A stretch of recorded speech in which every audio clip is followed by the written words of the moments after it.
you are to collect demographic information at the time of application. You'll notice it says that in letter B. And again, you might want to pick up your pens and write down little caret and upward initial application.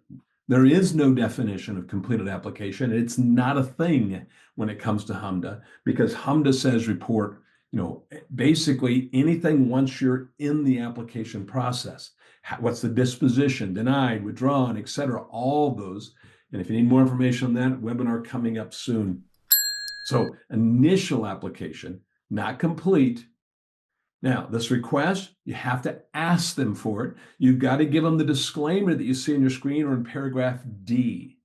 So I have to give them that information to say they don't have to fill it out, but if you don't, and we're seeing you, we're going to fill it out based on what we think, visual observations, surnames, et cetera.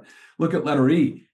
If it's over the phone, you're going to read them that disclaimer, and then you're going to read them every possible answer. Now, I'm just going to have you jump with me for a minute to page, oh gosh, it's towards the end here. We've got, no, you know what? The forms, the actual demographic information collection forms, like page 10, excuse me.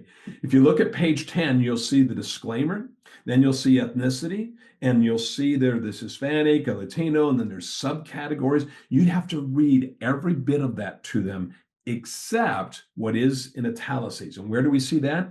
Underneath the text fields, like the other Hispanic, and then it says, for example, you got Argentinian, Colombian, et cetera. You don't have to read them all the examples, but you got to read them all their choices.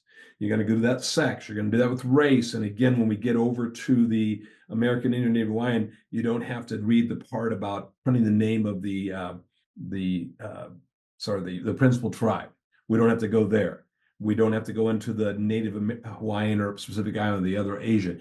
Anything in italics, which is basically saying, give us more specifics.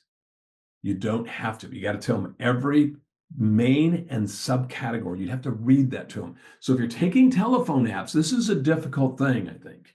So you do have to read the disclaimer. You have to give them all that options. You got to make that clear to them, which is why a lot of institutions have gone away from not taking applications over the phone. Now, you might say, no, we think that's the best customer service, and I'm not going to argue with that.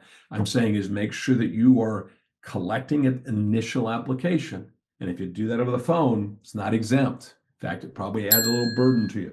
Letter F even goes a little further and says, if you can see them, we don't really care what type of way, through Teams or Zoom meetings or whatever, any kind of video conferencing, then it's basically an in-person. It's not a phone call. It's not an email. It's if you're seeing them, then we have to provide it at that time as well. So there's really no exemptions here about avoiding this collection. It's all about making sure that you're getting it at the initial application. That's the whole catch to this thing.